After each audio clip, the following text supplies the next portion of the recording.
Kami ucap syukur Tuhan, kasih setia Tuhan senantiasa kami rasakan dalam kehidupan kami. Engkau yang berfirman Tuhan, Engkau yang bertindak dalam setiap kehidupan kami. Mengajari kami terus untuk mempercayai firman-Mu Bapa. Karena kami percaya dan imani Tuhan bahwa firman-Mu berkuasa dalam kehidupan kami Tuhan. Firman-Mu yang senantiasa kami pegang, firman-Mu yang senantiasa kami lakukan Tuhan. Terima kasih Bapa, terima kasih Tuhan Yesus. Kami siapkan hati dan pikiran kami untuk diisi oleh kebenaran firman-Mu saat siang hari ini. Dimanapun kami berada, Kau senantiasa terus menjagai dan melindungi kami. Engkau terus senantiasa hadir dalam kehidupan kami. Di dalam nama Tuhan Yesus Kristus kami siap mendengarkan firman-Mu. Haleluya, amin. Shalom Bapak Ibu yang dikasihi dalam nama Tuhan Yesus Kristus. Puji nama Tuhan. Saya yakin dan percaya kita semua diberkati oleh Tuhan, amin. Di dalam tahun baru sudah 17 hari kita lalui ya Bapak Ibu ya, ini hari ke-17. Saya yakin dan percaya kita semua dalam keadaan baik-baik saja. Selama 2 tahun lebih saya merenungkan banyak hal yang Tuhan berikan, khususnya dalam pribadi saya. Selama 2 tahun dalam masa pandemi hanya di rumah saja, tapi saya yakin dan percaya apapun yang kita lakukan dalam 2 tahun ini dan memasuki tahun 2022 ini, yaitu tahun Ergates, tahun pekerjaannya Tuhan, saya akan percaya penyertaan Tuhan. Jika Tuhan sudah menyertai kita 2 tahun, di mana kita mungkin merasa ketakutan, merasa cemas, merasa banyak hal yang kita rasakannya karena pandemi, tapi saya akan percaya di mana Tuhan sudah menyertai kita 2 tahun lebih, saya akan percaya Tuhan lebih menyertai kita juga di tahun 2022 ini. Puji nama Tuhan, saya akan membawakan firman Tuhan yang saya dapat di akhir-akhir ini, yaitu yang tertulis di dalam Matius 15 ayat 22 sampai yang ke-28. Kita bisa baca bersama-sama ya. Maka datanglah seorang perempuan Kanaan dari daerah itu dan berseru, "Kasihanilah aku ya Tuhan, anak Daud, karena anakku perempuan kerasukan setan dan sangat menderita." Tetapi Yesus sama sekali tidak menjawabnya. Lalu murid-muridnya datang dan meminta kepadanya, "Suruhlah ia pergi, ia mengikuti kita," dengan berteriak-teriak. Jawab Yesus, "Aku diutus hanya kepada domba-domba yang hilang dari umat Israel." Tetapi perempuan itu mendekat dan menyembah Dia sambil berkata, "Tuhan, tolonglah aku." Tetapi Yesus menjawab, "Tidak patut mengambil roti yang disediakan bagi anak-anak dan melemparkannya kepada anjing." Kata perempuan itu, "Benar Tuhan, namun anjing itu makan rema-rema yang jatuh dari meja tuannya." Maka Yesus menjawab dan berkata kepadanya, "Hai ibu, besar imanmu, maka jadilah kepadamu seperti yang kau kehendaki." Dan seketika itu juga anaknya sembuh. Bapak Ibu yang dikasihi dalam nama Tuhan Yesus Kristus, akhir-akhir ini banyak hal yang saya dapat, khususnya di ayat ini ya Bapak Ibu ya. Dalam 2 tahun ini, bagaimana penyertaan Tuhan itu dalam kehidupan kita. Saya mengambil tema bagi kita saat ini adalah menarik perhatian Tuhan. Menarik perhatian Tuhan, bagaimana kita menarik perhatian Tuhan, kita mendekatkan diri kita kepada Tuhan seperti sebagaimana yang dirasakan oleh perempuan Kanaan ini, dia menarik perhatian Tuhan. Kalau menarik perhatian manusia itu sangat gampang ya Bapak Ibu, mungkin kita bisa melihat dalam iklan, beli 2 gratis 1, maka pada ibu-ibu atau emak-emak pasti datang, "Oh ada ya beli 2 gratis 1," kayak gitu, itu iklannya. Atau juga menarik perhatian bos, sangat gampang. Apa tuh mungkin overacting yang berlebihan, mungkin di saat bos ada kita bekerja dengan rajin, di saat bos tidak ada kita sudah ogah-ogahan. Dan juga menarik perhatian orang lain itu mencari sensasi. Kalau kita lihat seperti artis, bagaimana supaya viral, dia bisa memperkenalkan dirinya dengan apa? Dengan mencari sensasi ya. Dan juga kalau kita lihat pengemis itu dia membuat wajah dengan penuh belas kasihan, maka orang lain akan berbelas kasihan. Tapi bukan dengan Tuhan, bukan seperti yang kita lakukan dengan Tuhan. Tapi yang kita lakukan seperti sebagaimana menarik perhatian Tuhan itu seperti sebagaimana yang dikatakan di dalam Matius 15 ayat 22 ini. Seorang perempuan Kanaan ini sangat menarik perhatian Tuhan. Kenapa saya katakan sangat menarik perhatian Tuhan? Dia datang dan memohon belas kasihan Tuhan. Yang pertama itu kita belajar adalah bagaimana menarik perhatian Tuhan ini, sebagaimana yang dilakukan oleh perempuan Kanaan ini adalah di ayat yang ke-22 dikatakan, "Maka datanglah seorang perempuan Kanaan dari daerah itu dan berseru, 'Kasihanilah aku ya Tuhan, anak Daud, karena anakku perempuan kerasukan setan dan sangat menderita.'" Datang meminta belas kasihan Tuhan. Perempuan Kanaan itu datang dengan penuh kerinduan kepada Tuhan. Dan juga dia datang kepada pribadi yang tepat. Pribadi yang tepat itu siapa? Yaitu Tuhan Yesus. Di saat anaknya sakit, kita nggak tahu penyakit anaknya seperti apa, kerasukan setan, dikatakan sangat menderita. Menderita itu mungkin dia sudah, mungkin di ayat-ayat ini nggak dikatakan kalau ibu ini mungkin sudah membawa kemana-mana, anak ini sudah berobat kemana-mana, mungkin nggak diperjelas di ayat ini. Tapi dikatakan sangat menderita. Ibu ini sangat kasihan sekali kepada anaknya ini, sehingga apa? Mungkin dia sudah tidak bisa melakukan hal apapun kepada anaknya ini, tapi dia datang kepada Tuhan, kepada alamat yang tepat. Dia berseru kepada Tuhan, kasihanilah aku Tuhan, anakku perempuan sangat sakit dan dia sangat menderita. Dan dikatakan di ayat yang ke-22, 23, apakah Tuhan Yesus langsung menolong? Oh ibu, sudah sini, sembuhkan anakmu. Tidak Bapak Ibu, dikatakan lagi di ayat yang ke-23, tetapi Yesus sama sekali tidak menjawabnya. Ibu ini sudah dengan penuh kerinduan, sudah datang memohon belas kasihan Tuhan. Dia sudah melihat anaknya sudah sangat menderita. Tuhan Yesus seolah tidak menjawabnya Bapak Ibu. Mungkin di akhir-akhir ini banyak hal yang kita, khususnya di tahun pekerja Tuhan ini, apa yang kita lakukan Bapak Ibu? Mungkin kita mengasihi jiwa-jiwa yang terhilang, atau kita mungkin ada hal yang Tuhan taruhkan kepada hati kita, khususnya sebagai pendoa-pendoa. Saya yakin dan percaya kita setiap hari ini ikut doa, setiap hari kita ikut doa setiap jam 12. Ada banyak hal yang mungkin Tuhan taruhkan kepada kita, mungkin keluarga kita, mungkin apapun pergumulan kita belajar dari perempuan Kanaan itu ya Bapak Ibu ya. Nah ya, kita belajar lagi. Dikatakan di Matius 15 ayat 23 itu, tetapi Yesus sama sekali tidak menjawabnya. Lalu murid-muridnya datang dan minta kepadanya, suruhlah ia pergi. Ia mengikuti kita dan berteriak. Nah Bapak Ibu yang dikasihi Tuhan, mungkin ibu tuh Bapak Ibu yang dikasihi Tuhan Yesus, mungkin ibu ini sudah berteriak-teriak, Tuhan tolong, anakku sedang kerasukan setan, saya tidak tahu lagi berbuat apa-apa. Tapi Tuhan tidak langsung menjawabnya Bapak Ibu. Dia berlari, memohon, berteriak, bahkan bersujud di kaki Tuhan Yesus. Bahkan murid-muridnya suruh sama Tuhan Yesus, Tuhan suruh dia pergi. Dia mengikuti kita terus. Nah Bapak Ibu yang dikasihi Tuhan, mungkin dua-dua kita sudah mulai frustasi, Tuhan, atau di dalam 2 tahun ini juga ya, dalam 2 tahun bayangkan aja kami di rumah saja. Mungkin kalau secara manusia bahkan banyak teman kalian nggak itu Kak, nggak bosan Kak di rumah? Banyak loh teman-teman saya kadang WhatsApp, video call gitu ya. Kalau hanya di rumah saja nggak bosan Kak kalian? Apa sih yang kalian lakukan di rumah? Banyak hal itu, seperti itu ya ditanya ya. Tapi saya bilang kami lakukan dengan anak-anak berdoa. Saya suruh anak saya berdoa, bagaimana supaya corona ini cepat berlalu, bagaimana supaya kehidupan kita selalu disertai Tuhan gitu ya. Nah mungkin selama 2 tahun kita sudah berdoa, berteriak, Tuhan mohon ampun atas segala dosa, corona cepat berlalu. Bahkan semua di gereja-gereja juga di semua pasti saya yakin dan percaya itu semua didoakan ya. Nggak ada yang senang corona itu selalu ada ya. Tapi semua biarlah corona selama 2 tahun, bayangkan aja Bapak Ibu yang dikasihi Tuhan. Nah mungkin seperti itu juga yang dialami oleh ibu ini. Anaknya sudah sangat kesakitan, seolah-olah dia sudah berteriak, berlari, memohon, sujud kepada Tuhan. Tapi apa yang dikatakan? Suruhlah dia pergi. Tuhan Yesus nggak langsung menjawabnya Bapak Ibu. Mungkin dua-dua kita saat ini kita lagi sedang bergumul dalam pergumulan sakit penyakit, atau dalam pergumulan anak kita, atau pergumulan kita pengen memohon, atau pengen jodoh, atau apapun. Hanya kita dan Tuhan yang tahu. Itu harus kita terus serukan kepada Tuhan, sama seperti perempuan Kanaan, tidak jemu-jemu berdoa kepada Tuhan. Dia berlari, bahkan berteriak-teriak ya dikatakan di sini. Nah, dikatakan lagi yang kita pelajari adalah yang kedua tadi, dia adalah seseorang yang bersungguh hati. Yang ketiga adalah pantang menyerah dan tidak gampang berputus asa. Nah, dikatakan di ayat 26 dan 27, tetapi Yesus menjawab, tidak patut mengambil roti yang disediakan bagi anak-anak dan melemparkannya kepada anjing. Kata perempuan itu, benar Tuhan, namun anjing itu makan rempah-rempah yang jatuh dari meja tuannya. Nah Bapak Ibu yang dikasihi Tuhan, apa yang kita pelajari dari ayat ini? Perempuan Kanaan ini berlari mendapatkan Yesus.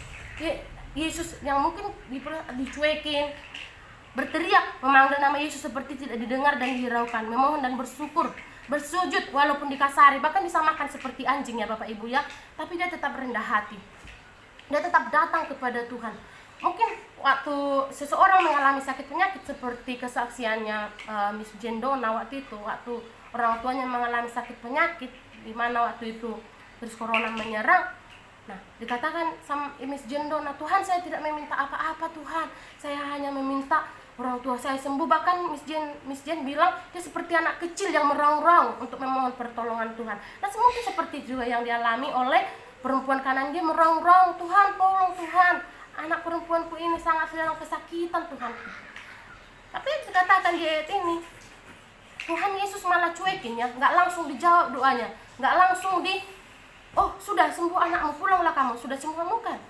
Ayat-ayat ini dikatakan dicueki, merasa tidak didengar, merasa tidak diperhatikan. Tapi perempuan itu tetap datang, dia merasa merasa tidak layak untuk datang kepada Tuhan. Maksudnya itu adalah merasa tidak layak, itu adalah dia merasa tidak mampu melakukan apapun tanpa Tuhan. Dia sadar, maka dikatakan di ayat 24 ya Bapak Ibu, saya diutus hanya kepada orang Israel, kata Tuhan di situ ya. Dia sadar kalau dia bukan golongan orang Israel. Dia sadar itu. Dia sadar bahwa dia bukan orang Israel, tapi dia tetap datang kepada Tuhan. Sekalipun dia bukan orang Israel, dia perempuan Kanaan, dia tetap sadar bahwa pertolongan itu hanya datangnya daripada Tuhan. Nah, Bapak Ibu yang dikasihi dalam nama Tuhan Yesus Kristus, tadi katakan lagi di ayat yang ke-28, yang kelima yang perlu kita pelajari adalah perempuan Kanaan ini memiliki iman yang teguh. Iman yang teguh itu dikatakan 28 di situ. Maka Yesus menjawab dan berkata kepadanya, "Hai ibu, besar imanmu, maka jadilah kepadamu seperti yang kau kehendaki." Dan seketika itu juga anaknya sembuh. Puji nama Tuhan. Ending terakhirnya adalah apa Ibu? Bapak Ibu yang dikasihi Tuhan, walaupun tadi sudah dicueki, sudah merasa tidak dihargai, sudah merasa Tuhan tidak menjawab doanya, walaupun dia sudah berdoa, bersujud, berlari, berteriak, tapi ending terakhirnya adalah, hai Ibu.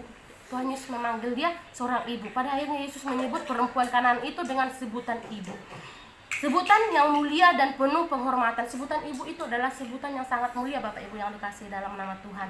Nah yang kedua, memuji iman perempuan itu. Tuhan Yesus ending terakhirnya adalah Tuhan Yesus memuji iman perempuan itu. Hai ibu, besar imanmu. Nah yang ketiga, Yesus menyembuhkan perempuan itu, anak perempuan itu yang sedang berada di rumah. Nah Bapak Ibu yang dikasihi dalam nama Tuhan Yesus Kristus, ending terakhirnya ini adalah sangat luar biasa ya Bapak Ibu ya, dimana Tuhan Yesus menjawab doanya. Mungkin bisa saja Tuhan Yesus langsung di saat dia datang kepada Tuhan, bisa saja, oke, saya jawab doamu. Tapi Tuhan itu pengen melihat bagaimana sebesar apa sih iman seorang ibu ini datang kepadaku sampai dia berteriak-teriak kepadaku. Mungkin Tuhan sedang menguji, seperti itu ya Bapak Ibu ya. Dan ending terakhirnya adalah Tuhan Yesus menguji, dan dikatakan di sini sembuh, sehingga sembuh anak perempuan itu. Puji nama Tuhan. Dan Bapak Ibu yang dikasihi dalam nama Tuhan Yesus Kristus, di dalam tahun Ergates ini, tahun pekerja Tuhan ini, mungkin banyak hal yang Tuhan taruhkan dalam kehidupan kita. Atau mungkin di dalam Ergates ini, apa sih sebagai hamba-hamba Tuhan? Saya kena percaya kita semua adalah hamba-hamba Tuhan. Bukan, nggak ada hamba-hamba iblis ya, kita semua hamba-hamba Tuhan, amin. Nah hamba-hamba Tuhan itu seperti apa sih? Apakah hanya sebagai seorang pengkhotbah di mimbar? Atau hanya seorang WL singer atau apa? Bukan. Seorang hamba Tuhan itu adalah mungkin kita mengasihi jiwa-jiwa yang sangat banyak lelah akhir-akhir ini. Mungkin sudah perekonomian semakin merosot. Tugas kita sebagai apa Bapak Ibu yang dikasihi Tuhan? Tugas kita adalah sama seperti seorang perempuan Kanaan ini. Mari kita berdoa. Mungkin kita tidak bisa melakukan banyak hal untuk gereja Tuhan, tapi kita bisa berdoa. Berdoa yang sungguh-sungguh kepada Tuhan, jiwa-jiwa yang terhilang, supaya mereka semakin diselamatkan oleh Tuhan, supaya mereka kembali berbalik kepada Tuhan. Bahkan mungkin banyak hal yang mungkin banyak konseling, pernikahan yang sudah mulai ambruk karena perekonomian ini, saya yakin itu pasti rumah tangga juga banyak yang renggang. Tugas kita sebagai hamba-hamba Tuhan, sebagai pendoa-pendoa yang mungkin kita sudah datang setiap hari berdoa kepada Tuhan, setiap jam 12 kita datang kepada Tuhan. Nah di dalam doa-doa pribadi kita juga tetap kita bawa mereka kepada Tuhan. Bapak Ibu yang dikasihi dalam nama Tuhan Yesus Kristus, ayat ini juga mengingatkan saya di waktu adik saya dulu memiliki sakit penyakit ya Bapak Ibu ya. Saya masih ingat itu waktu saya kelas 5 SD, adik saya itu nomor 4, dan dia sekarang sudah menikah.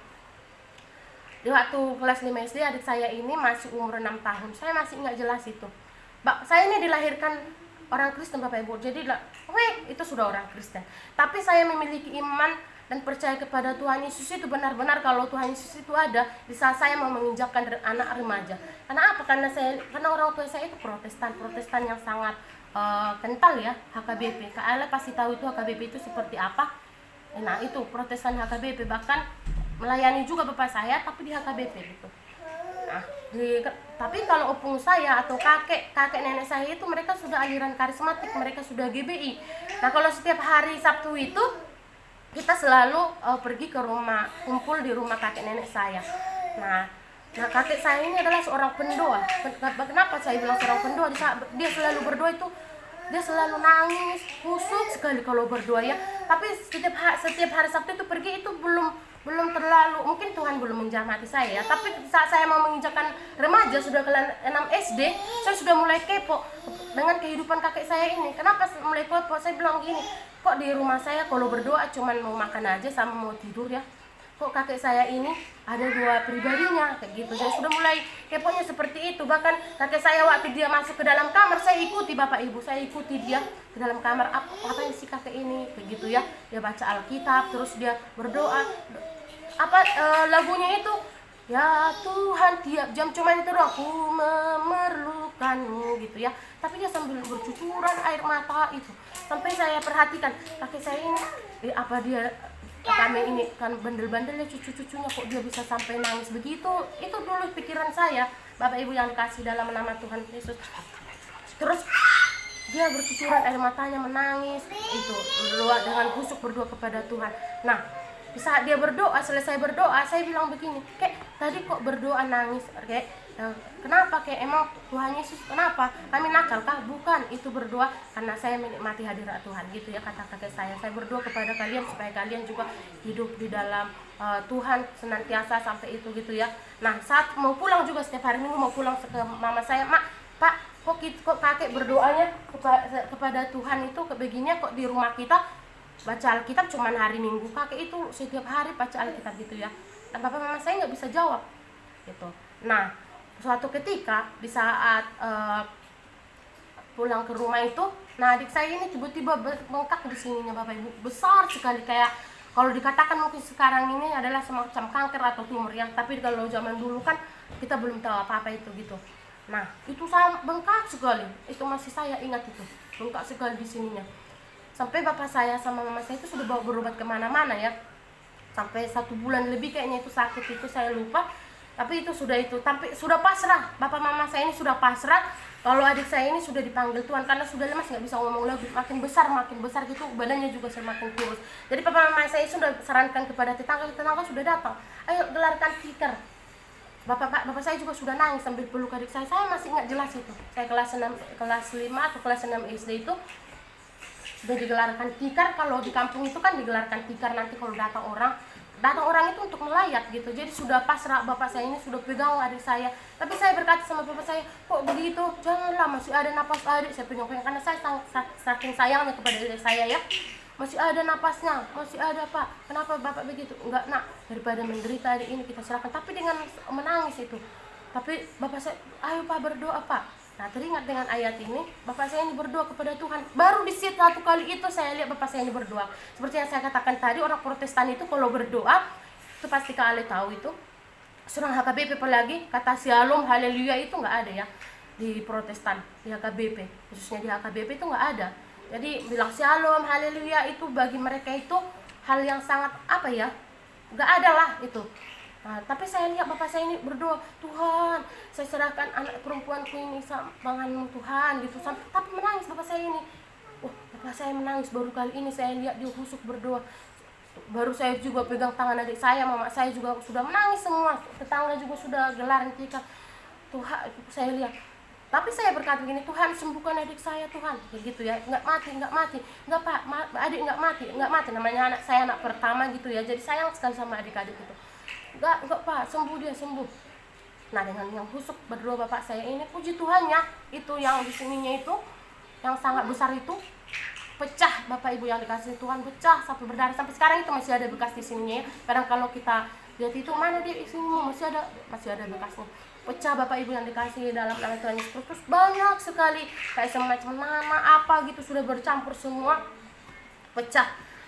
Dan adik saya sudah sembuh, dan dia langsung pas dia pecah itu langsung lega pernapasannya bapak ibu yang dikasih dalam nama Tuhan Yesus Kristus.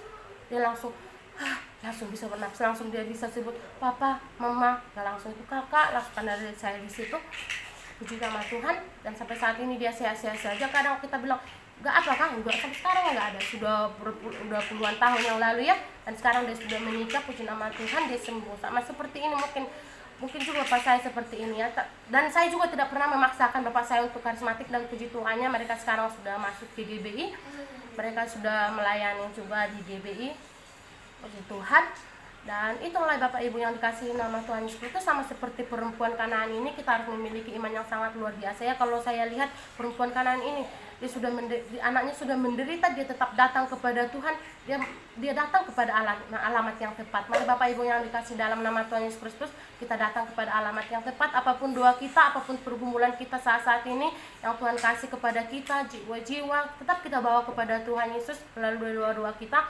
Mungkin saya tidak bisa sebagai pengkhotbah untuk memberitakan firman Tuhan, saya tidak berani untuk menginjili dia, kamu bertobat, percaya sama Tuhan Yesus.